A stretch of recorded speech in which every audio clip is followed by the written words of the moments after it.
izleyenlerimiz, bu hafta Kültür Kervanı programı ekibi olarak Antalya Korkuteli'ye bağlı Sülekler Köyü'ndeyiz. Bu yıl birincisi düzenlenen Birlik ve Beraberlik şölenini sizler için görüntüleyeceğiz.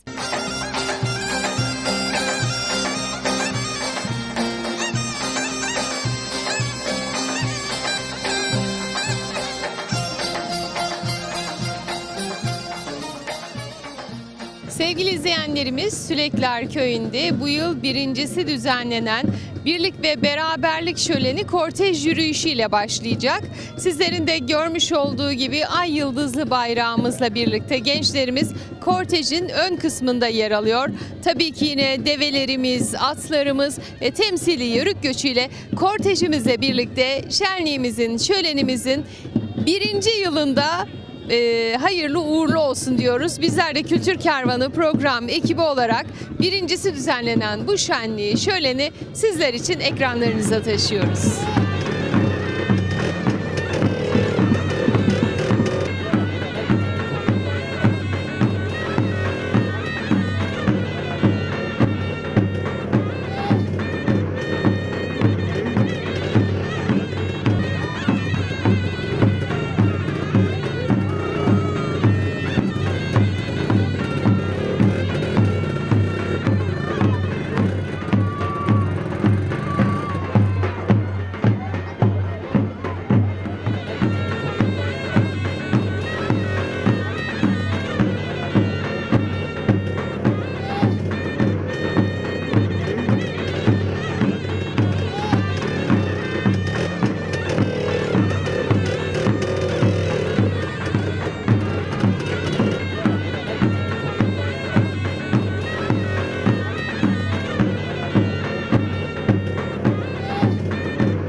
Kortej yürüyüşümüzde, kortejimizle birlikte şölen alanına giriş yaptık.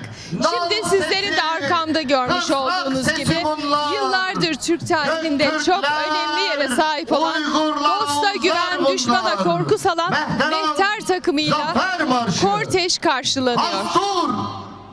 Haydi!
Sevgili izleyenlerimiz, bu yıl birincisi düzenlenen bu şöleni gerçekleştiren çok kıymetli iki isim yanımızda. Şimdi hemen onlara mikrofon uzatmak istiyorum ve bu şölen nasıl doğdu, bu fikir nasıl doğdu hemen kendilerinden bilgi alacağız. Efendim öncelikle izleyenlerimize sizi tanıtmak isterim. Efendim şöyle yapalım. Ben de biliyorsunuz malum cazgırım. O zaman cazgır mahlasıyla başlayalım. Pehlivanlar güreş yapar. Adına derler Doğalı Çayır. Bendenizde Antalya Korkuteli'nin Sülekler Yaylası'ndan tarihiyle, doğasıyla, insanıyla birbirinden mükemmel Sülekler'in öz evladı, Tarihi Kırkpınar Cazgırı Dernek Başkanı Adem Panayır. Evet Adem Bey, bugün ilki gerçekleştirilen bir şölendeyiz, şenlikteyiz. Halkın katılımı çok güzel, dışarıdan katılımlar çok güzel. Bu şölen fikri nereden doğdu? Efendim bu şölen fikri aynen böyle yağmurlu bir kış gecesinde pencerenin dibinde genç kardeşlerimizle çay içerken neden biz de böyle bir şey yapmayalım diye doğdu. Sonra sağ olsunlar dediler ki abi sen bu işin içindesin, cazgırlık da yapıyorsun, bu şölenlere yabancı değilsin. Seninle beraber biz yol yürüyelim, bu köyümüzün kültürünü, örfünü, adetini tüm dünyaya deyimi yerindeyse duyuralım dediler. Ve dediğim gibi bir kış günü soba yanarken elimizde çayla pencerenin kenarında bu derneği kurup bu organizasyonu yapma fikri hayata geçti, öyle söyleyelim. Hayaldi gerçek oldu Evet. bugün diyoruz. Evet. Evet, efendim Sülekler Köyü Gençlik ve Dayanışma Derneği olarak gençler olarak öncülük yaptınız ve bu kültürün yaşatılması ve gelecek nesillere aktarılması konusunda aslında burada çok önemli bir adım attınız. Gençlere mesajınızı alabilir miyim? Efendim gençlere mesajımız şu: doğduğunuz, büyüdüğünüz toprakları asla unutmayın. Ekmeğini yediğiniz memleketinizi asla unutmayın. Her şey gelip geçer ama insanın memleketi asla gelip geçmez. Onun için birlik olalım, beraber olalım. Biz bir olursak, beraber olursak Allah'ın izniyle ne ülkemizi, ne memleketimizi, ne de köyümüzü bölmeye, parçalamaya, ayrıştırmaya hiç kimsenin gücü yetmez diyorum. Bu bağlamda tüm kardeşlerimizi birlik ve beraberlik olmaya, tek vücut, tek bayrak altında toplanmaya davet ediyorum. Programımızda neler var efendim? Efendim programımızda yörük göçümüzü icra ettik. Mehter ekibimizin gösterisi oldu. Allah izin verirse Baha Sürelsan, Antalya Büyükşehir Belediyesi Baha Sürelsan ekibimizin oyun havası gösterileri olacak. Akabininde köyümüzün gençlerinin müzik gösterisi, türkü gösterisi olacak. Ve daha sonra da Allah izin verirse akşamda Özlem Şahin konseriyle bu güzel organizasyonu taşlandıracağız inşallah. Evet, izleyenlerle birlikte bizler de Kültür Kervanı programı olarak merakla bu güzel anları bekliyoruz. İzleyicilerimizle de buluşturacağız. Bu güzel çalışmadan dolayı size çok teşekkür ediyoruz. İnşallah 2'leri, 3'leri, 11'leri, 21'leri de nasip olsun. Evet biz bu kültürün bu öncülüğünü yaptık. Ahmet Ali Aslan kardeşimle beraber. Biz bu kültürü yaşatmak için adım attık diyelim gençlerle beraber. İnşallah bizden sonra gelen kardeşlerimiz de bu kadim kültürü, bu güzel kültürü yaşatarak bizden bir adım daha ileriye götürerek bu işi en güzel şekilde layığıyla yapacağımdan hiçbir şüphesi yoktur. Sevgili izleyenlerimiz, tabii ki bu tür şenlik ve şölenlerde iş insanlarının desteği olmadan gerçekleşmiyor. Bu şölenin gerçekleşmesinde elini taşın altına koyan kıymetli iş insanımız yanımızda. Efendim sizleri izleyicilerimize tanıtmak isterim. Evet. Ben Ahmet El Arslan, Arslan Ticaret İnşaat Limited Şirketi Yönetim Kurulu Başkanı. Antalya'da işlerimizi sürdürmekteyiz. Ama en önemlisi doğduğumuz, büyüdüğümüz köyümüzü hiçbir zaman unutmadık. Söz konusu köyümüz olunca biz de maddi manevi her zaman yanındayız. Bu şekilde daha yeni kurulmuş olan bir dernek içinde hani ilk bize gelen de yani bu şekilde bir teklifle gelince hani şenlik adı altında olunca biz de elimizden geldiği kadar hiç düşünmeden, tereddüt etmeden köyümüz için, şenliğimiz için başta dernek yönetimimizin katkılarıyla emeği en büyük onların çok. Hani biz de onların emeğine saygı göstererek biz de en ufak bir şeyimiz dedik destek olarak hani köyümüz için, gençlerimiz için elimizden geldiği kadar dedik ne yapmak gerekiyorsa bir fazlasını yapalım diye uğraşıyoruz. Biz şimdilik bu kadar yaptık. Hani elimizden geldiği kadar daha iyilerin, daha güzellerine inşallah bizden sonra gelecek olan gençlerimizden biz her zaman onların yanındayız. Yine yanında olmaya devam edeceğiz. Biz de bu alanlarda gelenlerin hepsinin ayağına sağlık diliyoruz. Hayırlısında Allah utandırmadan güzel bir şekilde bir şenliğimiz olsun diye temenni ediyoruz. Evet efendim, programın sponsoruydu Mehmet Ali Bey. Gerçekten katkılarınıza çok teşekkür ediyoruz. Burada dernek başkanımız gençlere örnek oldu. Siz iş insanlarına örnek oldunuz. Ve burada Sülekler Köyü'nün birlik, beraberlik şöleni altındaki birlik ve beraberliği ilk sizlerde görmüş olduk. Ve bundan sonra da devamı geleceğine eminim. Sizler İnşallah. gibi başarılı ve çalışkan isimlerle birlikte. Emeklerinize sağlık, teşekkür ediyorum her ikinize Biz de de. teşekkür ediyoruz. Sağ olun. Ayaklarınıza sağlık. Katılım sağladığınız için biz de tüm köylülerimiz adına şahsım ve derneğim adına şükranlarımızı sunuyoruz. Sağ olun, var olun. İyi ki sizler de bizimlesiniz. Bizleri yalnız bırakmıyorsunuz. Biz sizleri görünce her zaman bu alanlarda çok mutlu oluyoruz. Bu kültürün yaşatılmasında da en az bizler kadar sizin de çok fazla katkınız var. Sağ olun, var olun efendim.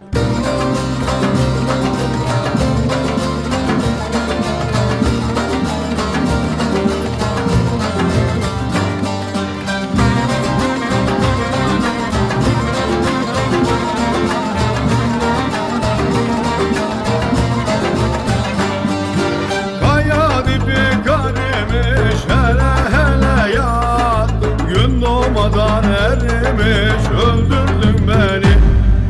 32 meyvenin hele hele yat, en tatlısı yarimiş öldürdün beni.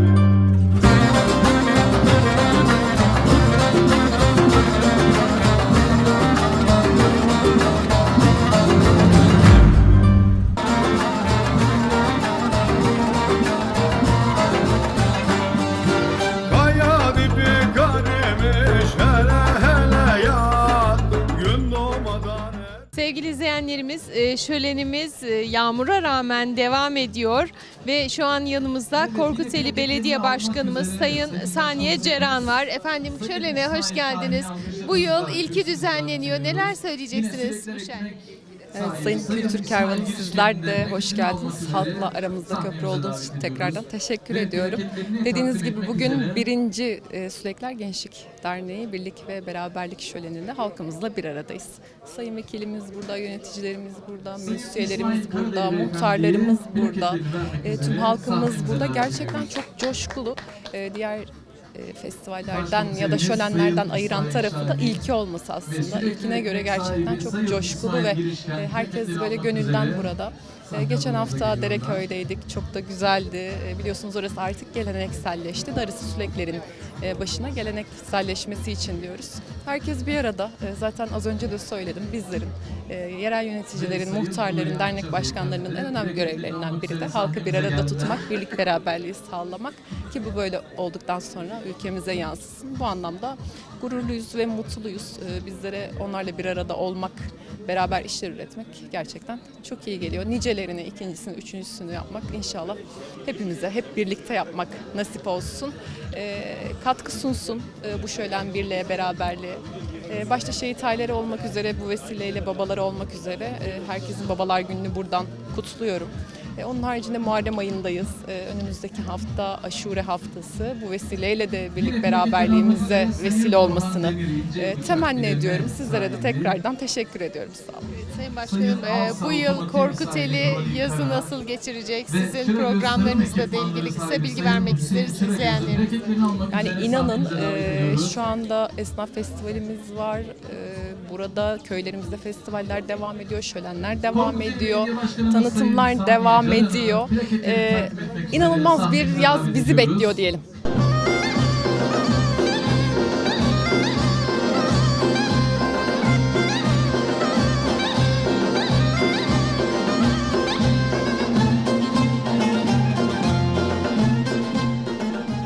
Efendim az sonra sevgili kardeşimiz Emre burada şölende kabak kemanesiyle birlikte sahne alacak.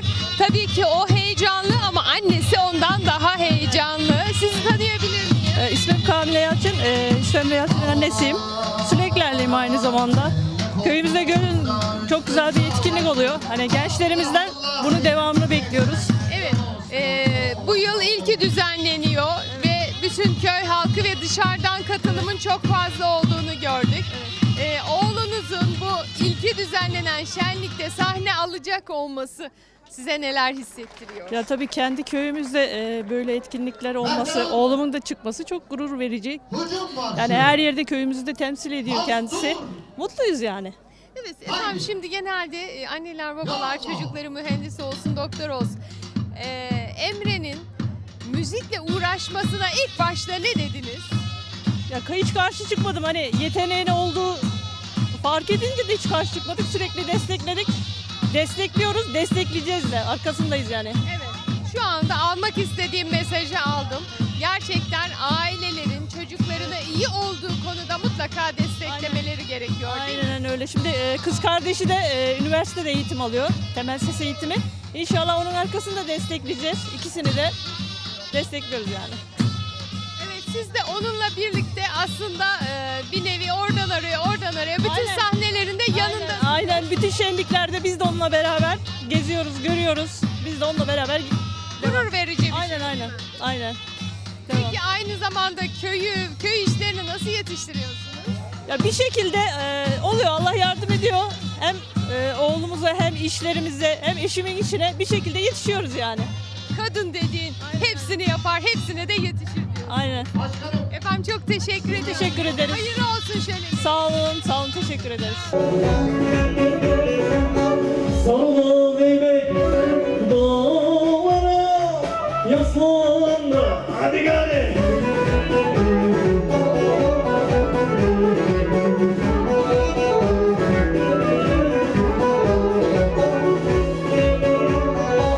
Her yanlara görünmüyor gümüşten çök gari.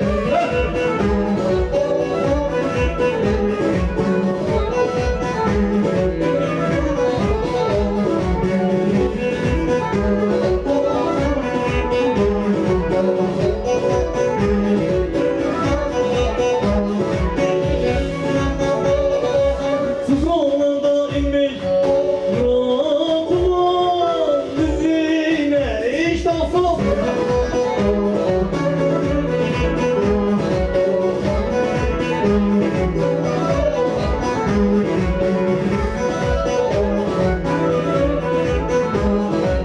Buradan çıktım yola, çapkından verdim mola.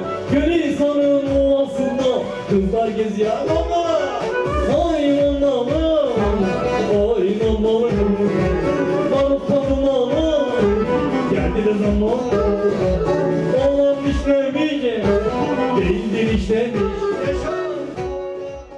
Evet sevgili izleyenlerimiz, programda böyle renkli görüntüleri de ekranlarınıza getiriyoruz ama şimdi siyah bir görüntü getiriyoruz ekranlarınıza. Karadayı gibisiniz. Evet. Bizim bu dağ sülaleden geliyor. Dedem Arap, nenem Arap, babam Arap, anam Arap, ben de Arap olmuşum. İsminiz nedir? İsmim Ertuğrul Mert. Ben Seydi Kemal Temel Köyü'nde Bahri Kebapçı.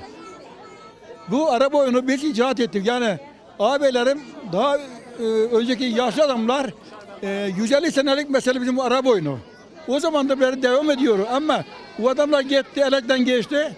Biz 30-40 seneden beri biraderla babamın oğludur şu adam da. Ha, o da benim babamın oğlu. Ha, birader Babanın ya. oğlu, kardeşin değil babanın oğlu. Ha, babamın oğlu. Ha. Tamam mı? Biz burada yola çıktık. Amcamın oğlu vardı. O vefat etti. 15 sene oldu. Bu da bizim gibi aynı kıyafeti böyleydi. Bu memlekette gezmediğimiz yer kalmadı. Bıyıklar kaç yıldır böyle? Bu 15-20 seneden beri böyle bu. Bakımını nasıl yapıyorsun?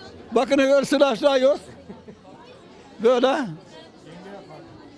Yıkayın, her gün yıkayın tabii. 3 ön 5 ön namaz kılarken buna yıkayıyor. Yenge ne diyor pala bıyıkları? Hiç de bir şey demiyor. Daha teşekkür ediyorum. Yolun açık olsun diye. Biz de bu şeyi aldığınız için teşekkür ederiz. Bırra, Kuzuma. bırra. Siyah sağ ol kuzum. Bugün ayın 30'u süpürgenin popozu, açılsın dumanlı dağları, geliyor yarimin kokusu. Çiğ sütten kaymak mı olur, güzele doymak mı olur? Eğil sevdiğim yolcuyum, yolumdan ırmak mı olur? Fasulyenin kurusu, seleye doldurdum dolusu, yarım askere gitti, dayanamam anam doğrusu.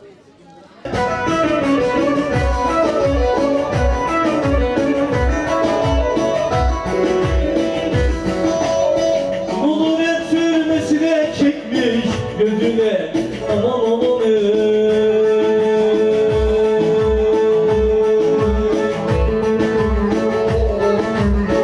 ak sürmelim kalacak. Geliyor şimdi.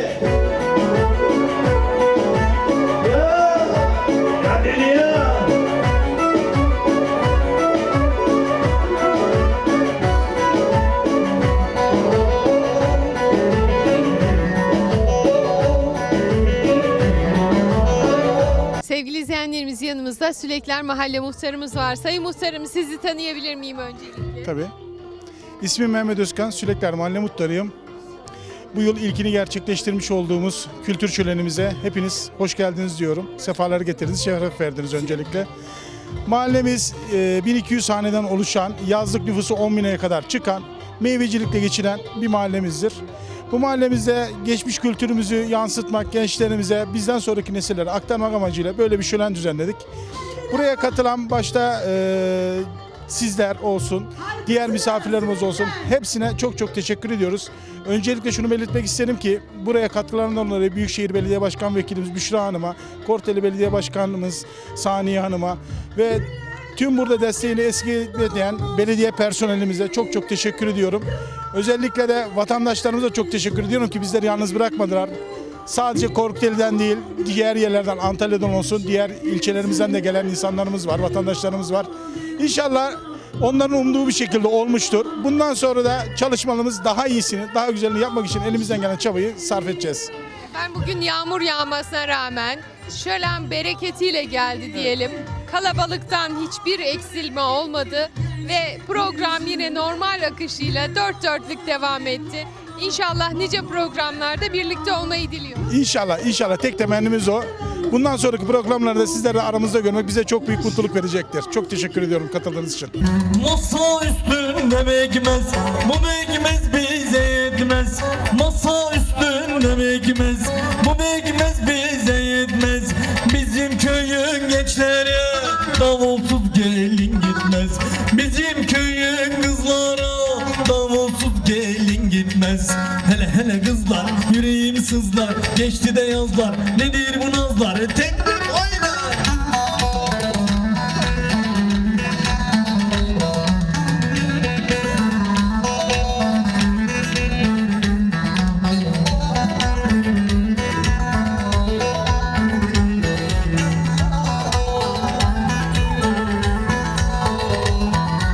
Dam başında sarı ilan, gel de yaylayım dolan. Senden başka dostum yok, yalan sevdim yalan.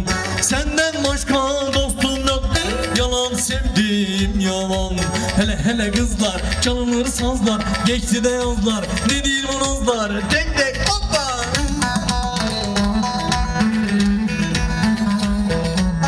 Sevgili izleyenlerimiz, Sülekler Köyü'nde şölenimiz devam ederken birden yağmur bastırdı. Yağmur dinene kadar biz bu güzel neşeyi, eğlenceyi aralıksız bırakmayalım dedik ve burada çok hoş sohbet gerçekleştirip ardından sözü tekrar müziğe bırakacağız. Yanımızda sevgili İbrahim kardeşimizin annesi var. Bize röportajımızda demişti ki aslında ben annemden ilham aldım ve bağlamayla çok küçük yaşlarda tanıştım. Şimdi o ilham alınan çok kıymetli annemizi tanımak isterim. Sizi tanıyabilir miyim? Teşekkür ederim. Hoş geldiniz. Hoş bulduk. İsmim Gülcan Öz. İbrahim'imizin annesiyim. Benim küçüklükten beri bir müziğe hevesim vardı. Hayallerimi gerçekleştiremedim. Allah'ın izniyle oğlum gerçekleştiriyor. Onunla gurur duyuyorum. İşte Süleklerliyim. Çiftçiyiz. Burada doğdum, burada büyüdüm. Efendim, Sülekler Köyü'nde gençlerimizin müziğe olan ilgisine biz hayran kaldık gerçekten. Evet, alaydan yetişiyorlar ama mutlaka mektebini de okuyor gençlerimiz. Bu gurur verici bir olay. İbrahim'in de ilham aldığı kişi sizdiniz. Siz de daha 15 yaşındayken bağlamayla tanışmışsınız. Şöyle bir hikayenizi alalım mı sizden? Tabii o zamanki, şimdiki imkanlar o zaman yoktu. Müziğe merakım vardı ama böyle bir hani şeyimiz yoktu. Şeye gidecek, konservatora gidecek, öyle bir şey yoktu. Peki bağlamayla nasıl tanıştınız? Bağlamayla içimde bir hevesim vardı. Bir yeltenli saz ustası vardı, dedemin akrabası. O demiş benim torunun bir saza merakı var Korkuteli'de. Ona demiş göster demiş. Oraya gittik geldik. 15 gün kadar gittim geldim. Saz ustası dedi çok güzel merakı var dedi. Yani 2-3 parça gösterdi. Sonunu ben kendim öğrendim artık. Yani dedenizin sayesinde dedemin bağlamayla sayesinde. tanıştınız. Evet, bağlamayla tanıştım. Peki anneniz babanız ne dedi bu işe? Dedeniz evet önünüzü açtı ama anne baba ne dedi? Onlar da bir şey demedi, saygı gösterdi. Hani bayan düğünü yapıyordum. Sünnet nişan yapıyordum. Sonra evlendim. Eşim tabii ben 17 yaşındaydım. Eşim 19 yaşındadı. O zamanlar sesi duyulur.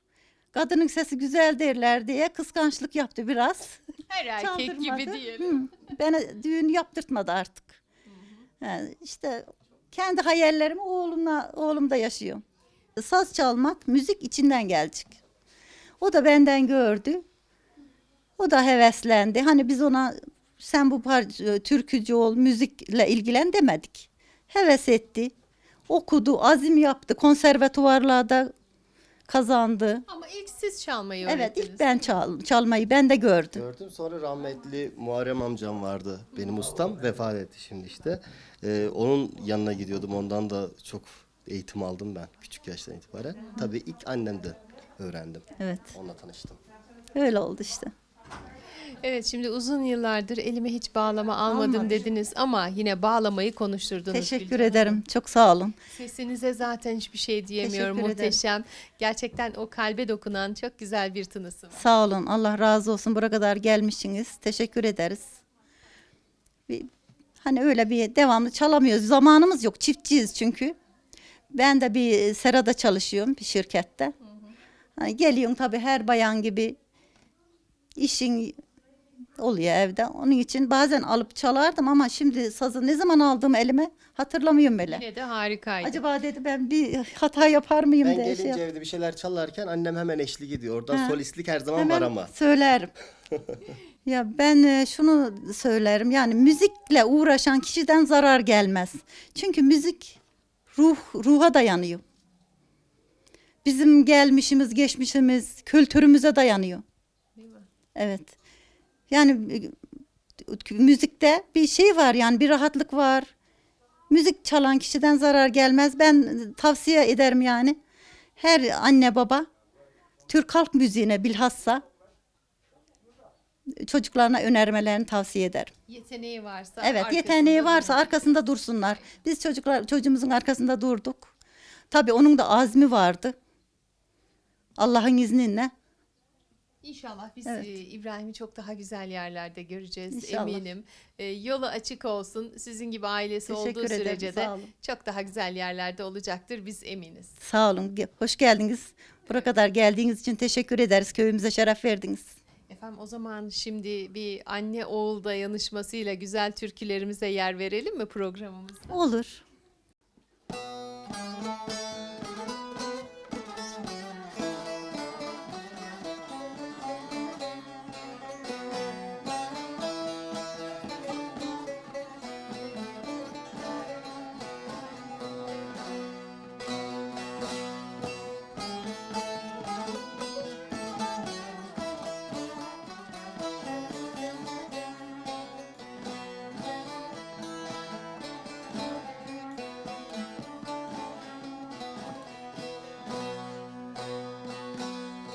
Denizin dibinde Haccem demirden evler, ak gerdan üstünde aman çifte dilbenler.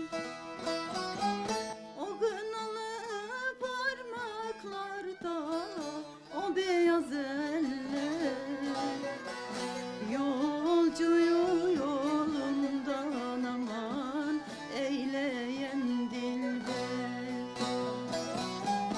Dalga dalga dalga dalga dalgalanıyor. Haccemi görenler aman sevdalanıyor. Onu Haccem onuna, ben de yandım Hacce kızın selvi boyuna.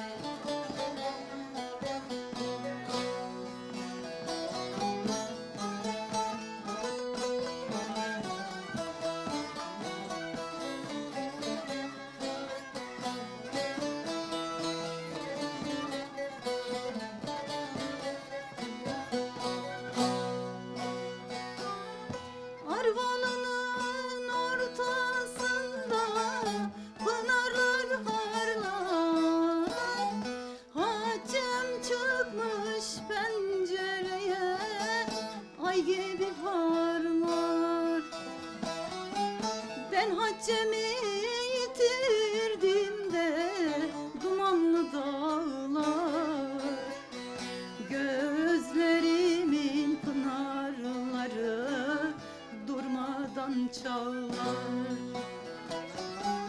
Ben hacemi kaybettiğimde dumanlı dağlar, gözlerimin pınarları durmadan çalar.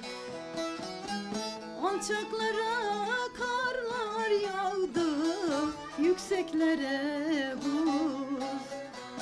Gel seninle kaçalım ince belli kız. Onu Haccem onuna, ben de yandım hacce kızın selvi boyuna. Anneciğim tebrik ederim. Teşekkür ederim oğlum. Ben de senin gibi oğlum olduğu Seninle için gurur duyuyorum. Ben de gurur. Evet efendim, az sonra sevgili Özlem Şahin sahne alacak ama öncesinde güzel bir sohbetle biz ekranlarınıza getirmek istedik. Merhaba sevgili Özlem Şahin. Merhabalar, hoş geldiniz. Hoş bulduk. Siz de hoş geldiniz. Bugün Sülekler Köyü'ndeyiz. Evet. Bu güzel şöleni hep birlikte yaşıyoruz. Neler söyleyeceksiniz bugünkü şölenle ilgili? Ben bugünkü şölenle ilgili ilk şöyle başlayacağım. Antalya yanıyordu, kavruluyorduk. Dağdan tepeden Süleklerden yukarı bir açtık. Herhalde bereket getirdik. Bir yağmur şakırdadı üstümüze. Gerçi biz Hacı Şekiller konserinden alışkınız ama yağmurda konser vermeye. Şu an hava iyi galiba. Az sonra çıkacağız işte. Bu arada Süleklerli benim babamın annesi Süleklerli. Buradan. Yani ben de kızlar buradanım. Evet. Evet yani Korkuteliyim aslen. Baba tarafım hem Çaykenarlı. Babaannem de Süleklerli benim. Evet. Son insan kalıncaya kadar sahnedeyim. Yağmur da olsa, çamur da olsa, gece de olsa buradayız. Buradayım. Evet. Kız Antalya'ya gitti de ne yapayım, yanıyor ayol. Mis gibi işte. Evet, o üşürüz, oynarız, eğleniriz. Siz de gitmezsiniz.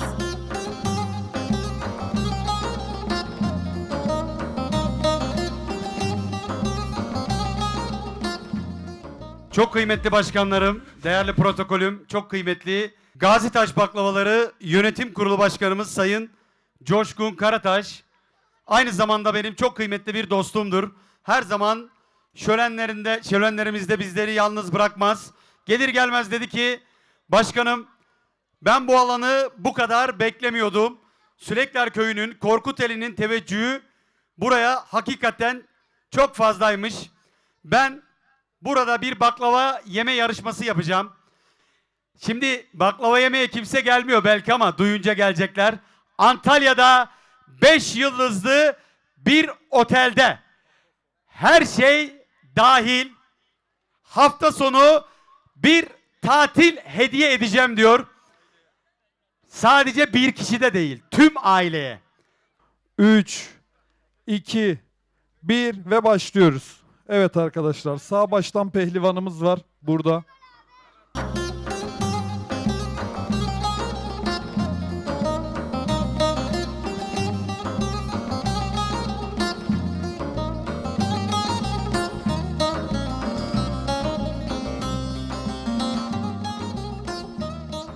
Üç, iki, bir, bitti. Murat enişte kazandı. Kocaman bir alkış alalım.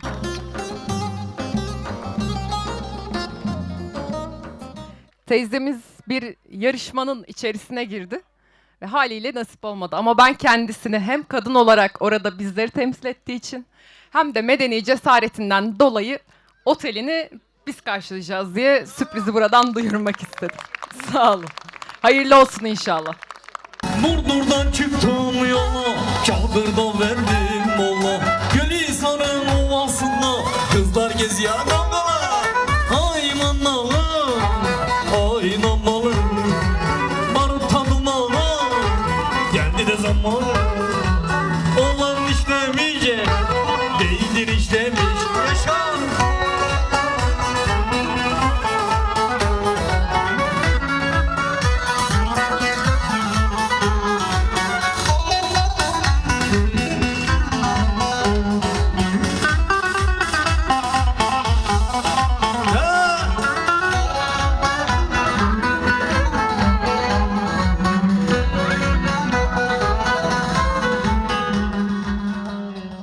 Sevgili izleyenlerimiz, az önce çok tatlı bir yarışma izledik. Çok da keyifliydi.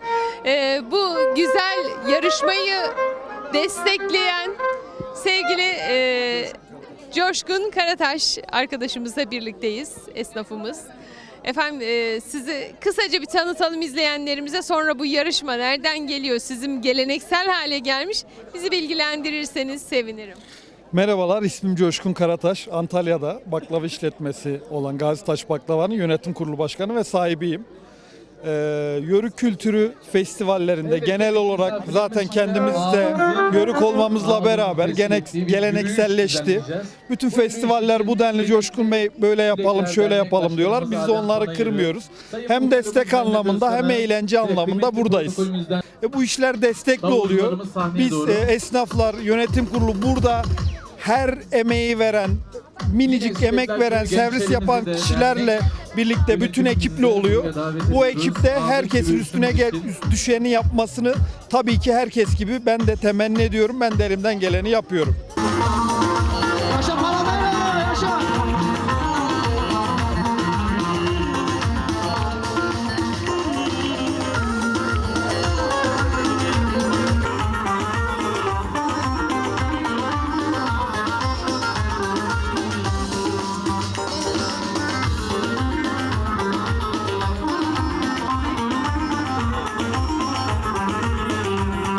Sevgili izleyenlerimiz, bugünkü şölende dernek başkanımızı, yörük dernekleri başkanlarımız da yalnız bırakmadılar. Hemen dernek başkanlarımıza bir mikrofon uzatarak bugünle ilgili değerlendirmelerini de almak istiyoruz. Efendim öncelikle sizi tanıyabilir miyim? Ben Ramazan Alkan, Antalya Hayta Yörükler Dernek Başkanıyım. Çok güzel bir program, ilk olmasına rağmen zaten Adem Başkan'la daha önce de kendisini cazgırlığımızda şeyimizde tanıyoruz kendisini. Başarılı bir başkan olduğuna inanıyoruz. Gayet yağmur, yağış olmasına rağmen çok gayet güzel. Yörük yani yağmur çamur demiyor. İstedi mi istediği yerde şöleni yapıyor. Ömer Köroğlu, Antalya Yörük Türkmen Gençlik Derneği Başkanıyım. Zaten tanıyoruz. Her şölende birlikteyiz. İlk kez Antalya Yörük Gençlik Derneğimiz, Gençlik Derneği adına Türkiye tektir. Bu tarz faaliyetler, eğitsel faaliyetler yapmaktadır. Kısaca bir şey söylemek istiyorum. Öğrencilerimizle bir film çektik. Avrupa'da yarışıyor. Yörük kültürünü Avrupa'ya taşıyoruz. STK'ların ve yörüklerin başarısını gösterecek bir proje. Birinciliğe çok yakınız Allah'ın izniyle. Şölenle alakalı Adem Bey, başkanım aynı zamanda benim mesai arkadaşım. Bu şölenle alakalı ona çok teşvik ettim. Öneride bulundum. Öğrendiklerini çok güzel tatbik etti, yenilik kattı, yeni bir soluk getirdi. Birincisini yaptı. Ben Adem Bey'i her gün ailemden çok görüyorum desem yeridir. Her zaman bir ve beraberiz. Birlik içindeyiz. Durali Başkanımla, Ramazan Başkanımla zaten şölenlerde birlik ve beraberlik içinde birlikte olmaya devam edeceğiz. Her zaman. Korkuteli Avdanköy Dernek Başkanıyım. Buraya Adem Başkan'a dayanışma ve katılım için geldik. Birlik beraberliğimizi Allah bozmasın. Bu şöleni beğendik. Katılım güzel, her şey güzel. Yani emeklerinden dolayı Mehmet Ali Aslan ağamıza, Adem Başkanımıza bizleri buraya davet ettiği için çok teşekkür ederiz. Efendim şölenimiz devam ediyor. Şimdi Arap oyunu başladı. Hemen bir de oraya bakalım isterseniz. Ulan yanıyorum doktorum, yetiş! Ulan neredesin? Bir mayını yapalım bakalım. Ulan doktorum kurtar o adamı ya. Ulan Suriye'de kaçak geldiyden de. Acil kan almamız gerekiyor. Yapma ya. Ulan doktorum kurtar. Ay yavrum. Ah kuzum. Yavrumundan sonradım. Korku tellere sapasağlam getirdin de yitirdi mi? Yetişin dostlar. Hastanın tedavisini yaptık. Savarsa gezer, ölürse mezar, gece sayıklarsa nazar. Bir de hocaya bakırız. Hadi İnşallah. gelmiş geçiyoruz bakalım. Doğru Fethiye. Melemen Ovası saksan yuvası, çalgılı çılgılı yerde ölenin böyle olur duvası, lillahi tüvatıvı. Güzel karayı sever, sinek yarayı sever, zengin parayı sever, düğür düvürü sever, muhtarlar mühürü sever.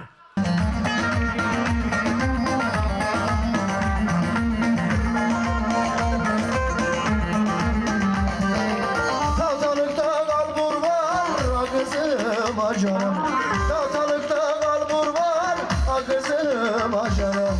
Al çuvalda bulgur var, al da gel, al da gel. Al çuvalda bulgur var, al da gel acanım. Evet, Cumhuriyet Halk Partisi Antalya Milletvekili Aykut Kaya. Tüm hemşehrilerimize, izleyicilerimize sevgilerimi, saygılarımı sunuyorum. Bu yıl ilki düzenlenen şölene siz de katılım sağladınız. Neler söylemek istersiniz? Yani Antalya Milletvekili olarak gurur duydum. Çok mutlu oldum. Gelenek göreneklerimizi yaşatan, yörük kültürümüzü yaşatan, birlik ve dayanışmamızı pekiştiren bu güzel etkinlikte hemşehrilerimizle bir araya gelmenin mutluluğunu yaşıyorum. Bu etkinliklere çok önem veriyorum. Hem vatandaşlarımızla bir araya geliyoruz, hem bugün Sülekler mahallemizin kendine özgü özellikleri daha ön plana çıkmış oluyor. Dolayısıyla bu tarz etkinlikler yapılan bölge açısından çok kıymetli buluyorum. Yapılan bölgenin daha öne çıkmasını sağlıyor. Daha herkes tarafından bilinmesini sağlıyor. Dolayısıyla bizler de her zaman bir milletvekili olarak hemşehrilerimizin yanında olmaya, bu yapılan etkinliklere katılarak elimizden geldiğince destek vermeye çalışıyoruz. Çok teşekkür ediyorum Rica efendim. ederim. Sağ olun. Bu vesileyle ben hem Sülekler muhtarımıza, hem Gençlik ve Dayanışma Derneği'ne, Saniye Başkanımıza, Korkuteli Belediye Başkanımıza ve Antalya Büyükşehir Belediye'mize teşekkürlerimi sunuyorum. Sevgili izleyenlerimiz, Sülekler Köyü Gençlik ve Dayanışma Derneği tarafından birincisi düzenlenen Birlik ve Beraberlik Şöleni'nde ana sponsor Mehmet Ali Arslan, Arslan Ticaret sahibi yönetim kurulu başkanı bu şölenin ağası seçildi ve katılanları selamlayarak bu programa devam ediyor. Sevgili izleyenlerimiz, yağmur dindi ve şölen tüm hızıyla yine sahnede devam ediyor. Güzel şölenin düzenlenmesinde emeği geçen kurum, kuruluş ve siyasetçilere plaket takdimi yapıldı ve bunun ardından da yine küçük bir güreş müsabakası yapıldı. Bu güreş müsabakasında birinci olan kardeşimize, güreşçimize şimdi ödülü veriliyor. Bu ödül töreninin ardından da şölen konserle devam edecek.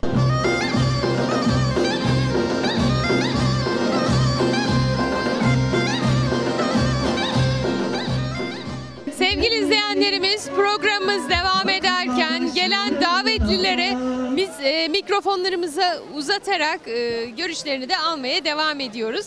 Sizi tanıyabilir miyim? Merhaba, ben Fadime Meyilli. Instagram'da beni Yayla Çiçeği olarak da tanıyorlar. Ben Korkuteli'nin Çomaklı köyündenim. Akdeniz Üniversitesi mimarlık mezunuyum, mimarım yani. Bu genç yaşımda buralarda bulunuyorum. Çünkü yörük kültürünü insanlara tanıtmak, insanlara göstermek, özümü, Türklüğümüzü, geleneklerimizi, göreneklerimizi insanlara tanıtmak gerçekten benim için çok önemli. Üniversitedeyken de ben bunu gördüm. Birçok Anadolu'nun taşra köylerinden gelmiş insanlar asıllarını unutuyorlar. İşte biz şehir merkezine geldik, artık şehirli olduk falan filan. Bu tarz düşüncelerin içine giriyorlar. Ama aslında ben bunun yanlış olduğunu düşünüyorum ve sosyal medyada da bu yönde özümüzü tanıtmak adına çalışmalarda bulunuyorum. Sizler de bana mikrofon uzattığınız için çok teşekkür ederim. Umarım özümüzü, aslımızı, yörüklüğü bu şekilde güzel şenliklerle, toylarla daha çok yerlere tanıtırız. Bugün burada Sülekler Köyü Gençlik ve Dayanışma Derneği'nin düzenlediği toyumuzda bulunuyoruz. İnşallah Korkuteli merkezde de toyumuz olacak, yörük göçümüz olacak. Öyle güzel diğer toylarımızda da sizlerle buluşuruz.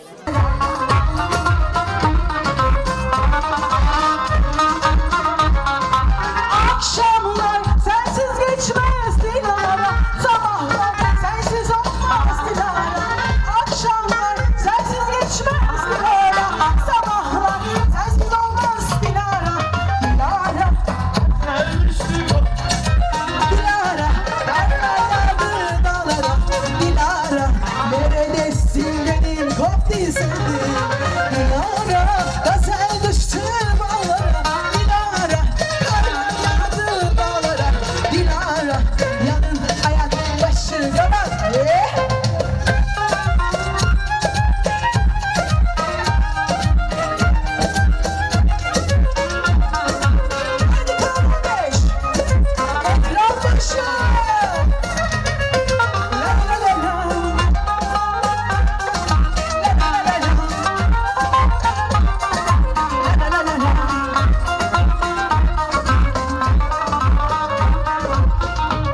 Sülekler Köyü'nün gençleri o kadar aktif ki sosyal medyayı da o kadar güzel kullanıyorlar ki Sülekler Köyü'nü tüm dünyaya da tanıtmayı başarıyorlar. Bu arkadaşlarımızdan bir tanesi de Sevgi. Seni tanıyabilir miyim Sevgi? Abla ben öncelikle Antalya'da doğdum büyüdüm. Çocukluğumdan beridir hani köye gidip geliyorum. 27 yaşındayım. Heyecanlandım şu an. Sevgi 27 yaşındasın. Nereyi bitirdik? Mehmet Akif Ersoy Üniversitesi'nden mezunum. Büro yönetimi, yönetici, asistan ve sekreterlik mezunuyum. Mezun olduktan sonra atanamadığım için ben de köyüme döndüm. Çiftçilik yapıyorum. Haftanın 4 günü köydeyim. Geriye kalan günlerde şehirdeyim. Terzilik yapıyorum aynı zamanda. Turizmle ilgileniyorum. 4 günde burada bağımı bahçemi sürüyorum. Vişnelerimize, kayısılarımıza, şeftalilerimize bakıyorum. Sarımsak ekiyorum, soğan ekiyorum. Hani birçok şeye atılmaya başladım. Örnek olacak gençlerimizden bir tanesi Sevgi. Hem köy hayatını hem de şehir hayatını aynı anda yürütebiliyor. Hangisi daha zor? Ya bence şehir hayatı daha zor. Ben mesela Türkiye'nin her bir noktasında çiftçi arkadaşlarım var. Fuarlara da katılıyorum ve çok iyi gözlem yapıyorum. Şehirdeki insanlar köylere artık ev yapmaya başladılar ve köye göç dönemi başlamaya başladı. Ve ufak bir izlenim yapıyorum. Gerçekten köye göç ettikleri kadar var. Mesela kısa bir zamanda İstanbul'a gitmiştim. İstanbul'da aslında yaşadıklarını zannediyorlar. Doğal bir şeyler yediklerini zannediyorlar. Ben mesela gittim bir elma ya da bir çilek aldım marketten. Ve bunu geldim mutfağımda yapmaya başladım. Ve oradaki hani tadı, yani buradaki tadı bulamadım marketlerde aldığımda. Hani gerçekten burada hem kendi yetiştirdiğimizi yiyoruz, hem doğal hem organik. Ve bunu da sosyal medya üzerinden zaten çekip attığım zaman insanların çok fazla dikkatini çekiyor. Mesela bir bayan olarak traktörün arkasını söküp çıkarıyorum, şaft kafası takıyorum. Diyorlar ki bir bayan şaft kafası mı takar? Sen git evinde yemeğini yap, yemeğini hani şey yap. Bayanlar hep bu şekilde. Ama diğer türlü olunca böyle bir garipsiyorlar. Yani vay be hani bu kız da mı böyleymiş gibi. Bayanlar daha neler yapar? Siz hele bir bakın şu arkadaşımızın sosyal medya sayfasına bir ziyaret edin, ondan sonra konuşun diyelim. Seni hangi sayfadan bulabilirler? Beni Instagram'da Çiftçi Sevgi Topal olarak bulabilirsiniz. Facebook'ta, YouTube'da, TikTok'ta da bütün kanallarda zaten var. Yani geçen yıl Kasım'dan beridir yapıyorum bu işi. 80.000 oldu ve günden güne keşfet beni görmeye başladı Instagram üzerinde ve daha da büyümeye başladı. Gitsin, kız gitsin.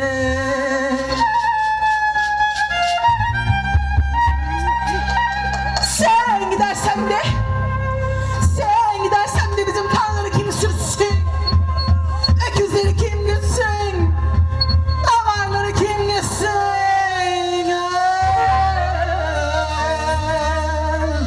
Harfleri kim gütsün? İnek sağları, çömlek kırları, çalım sakları, göbek atları. Azıcık oradan, cıvıcık buradan, iştaha getirin. Döftürü döftürü, döftürü döftürü, haydi.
izleyenlerimiz, bugün o müthiş günün sonuna geldik gerçekten. Çok heyecanla başlayan bir gündü. Yağmur geldi ama moralimizi bozmadık. Eğlencemiz son hızıyla devam etti ve finali de yine bu güzel tabloyla yapıyoruz. Sayın Başkanım, neler söyleyeceksiniz son olarak? Efendim dediğiniz gibi bugün yağmur geldi. Biraz yağmurun azizliğine uğradık ama sevenlerimiz, dostlarımız bizleri yalnız bırakmadı. Meydanı boş bırakmadılar. Ben öncelikle uzaktan, yakından bizleri burada yalnız bırakmayan çok kıymetli misafirlerimize, Sülekler Köyü Gençlik ve Dayanışma Derneği Yönetim Kurulu üyelerime, Sülekler'in pırıl pırıl yüreği kendinden daha büyük gençlerine, muhtarımıza Sayın Mehmet Özkan'a, şölen ağamız Sayın Ahmet Ali Aslan'a ve burada bizleri yalnız bırakmayan tüm dostlarıma teşekkür ediyorum. Yine Antalya Büyükşehir Belediye Başkan Vekilim Sayın Büşra Özdemir hanımefendiye, Korkuteli Belediye Başkanımız Sayın Saniye Caran hanımefendiye, Antalya Büyükşehir Belediyesi Kültür Daire Başkanlığı personeli dünden beri bizleri yalnız bırakmadılar. Kıymetli kardeşlerime emekleri için çok teşekkür ediyorum. Yapamaz dediler, biz yaparız dedik. İmkansız biraz vaktimizi alır dedik ve sözümüzün de arkasında durduk. Allah'ın izniyle hep beraber Sülekler'in gençleriyle, yaşlısıyla, ihtiyarıyla, çocuklarıyla, kızlarıyla gördüğünüz güzel şöleni hep beraber nihayetlendirdik. Bizlere inanan, bizleri yalnız bırakmayan hayırsever iş insanlarına, çok kıymetli dostlarımıza canı gönülden teşekkür ediyorum. Onlar bize güvendiği müddetçe biz her sene bir vites arttırarak devam edeceğiz inşallah. Bizleri burada yine yalnız bırakmayan Ramazan Acar kardeşime ve bizleri sosyal medyada tüm dünyaya duyuran Sayın Mehmet Önder kardeşime, beni gece gündüz yalnız bırakmayan Mustafa Ateş kardeşime ve yine Süleyman Önder kardeşime çok teşekkür ediyorum. Allah onlardan razı olsun. Onlar olmasaydı biz bu güzel şöleni başaramazdık. Sayın Özlem Şahin'e, Sayın Süleyman Şahin beyefendiye huzurlarınızda çok teşekkür ediyorum. Süleyman Sert beyefendiye çok teşekkür ediyorum. Ve yine beni gece gündüz yalnız bırakmayan Sefer Yalçın kardeşime de canı gönülden teşekkür ediyorum. Ve diyoruz ki sevgiler seyirlik değil ömürlük olsun. Dostluğumuz pazara kadar değil mezara kadar olsun. Sülekler Köyü bir gün ağlarsa o da mutluluk gözyaşı olsun. Her gelen gün şölenimiz her gelen sene bundan daha güzel olsun. Hoşça kalın, dostça kalın. Sülekler'de Sülekler gençliğinde kalın. Evet, başkanımızı bu güzel final konuşmasından dolayı alkışladık. Bir de ağamıza son olarak mikrofonu uzatalım. Ağam, nasıl bir gündü? Öncelikle yakından uzaktan gelen tüm misafirlerimizin bu yağmur havada, yağmur çamur demeden bizlere eşlik ettikleri için öncelikle basın mensubu arkadaşlarımız, sizlere olsun, Ramazan arkadaşımız olsun, Özlem Şahin ve ekibi olsun. Her kim varsa ayaklarına sağlık. Belki bugün bir ağalık gösterisi gibi oldu ama biz kesinlikle ağalık ve beylik peşine değiliz. Biz elimizden geldiği kadar köyümüze, köylümüze hizmet etme derdindeyiz, peşindeyiz. Dün olduğu gibi yarın da bizlik bir şey olduğu sürece her zaman köylümüzün yanındayız. Hepsinin ellerine, kollarına, emeklerine sağlık. Şimdiden teşekkürler, iyi akşamlar diyorum herkese. Alkışlar, emeği geçen herkese diyoruz. Sayın Muhtarım, son olarak neler söyleyeceksiniz? Bugün çok koşturdunuz siz de. Bir ara baktım muhtarım strese girmiş. Ama bu güzel gün güzel bir final yaptı. Aynen. Şimdi öncelikle şunu söylemek istiyorum ki buraya davetimizde icabet eden, uzaktan yakından gelen tüm misafirlerimize çok çok teşekkür ediyoruz. Bundan sonraki yapacak olduğumuz daha büyük organizasyonları da hep beraber birlikte yapmayı temenni ediyorum. Hepinize katıldığınız için çok çok teşekkür ederim. Şahsım ve mahalle halkım adına. Sağ olun. Evet, ben bir teşekkürü de sabahın erken saatinde Sülekler Köyü'nü tanıtmak, kültürünü, örfünü, adetini tüm dünyaya duyurmak için sabahın erken saatinde Sülekler'e koşa koşa gelen, bizleri bu şölenlerde hiçbir zaman yalnız bırakmayan Kültür Kervanı'nın can ekibine çok teşekkür ediyorum. Allah sizlerden razı olsun. Sizler olmasanız biz bu kültürü tüm dünyaya duyuramayız. Sağ olun, var olun efendim. Efendim, bizler de sizlere çok teşekkür ediyoruz. Sayın Başkanımın söylediği gibi sabahın erken saatinde saat 7'de buraya geldik ve şu an saatlerimiz 19.30'u gösteriyor. İnanılmaz keyifli bir gün geçirdik. Çok güzel bir köydü Sülekler Köyü. Tarihiyle, doğasıyla, insanlarıyla, samimiyetiyle bizler sizlere çok teşekkür ediyoruz. İnşallah bir başka programda tekrar sizlerle birlikte olmak umuduyla hoşça kalın, sağlıkla kalın diyoruz tüm izleyicilerimize de.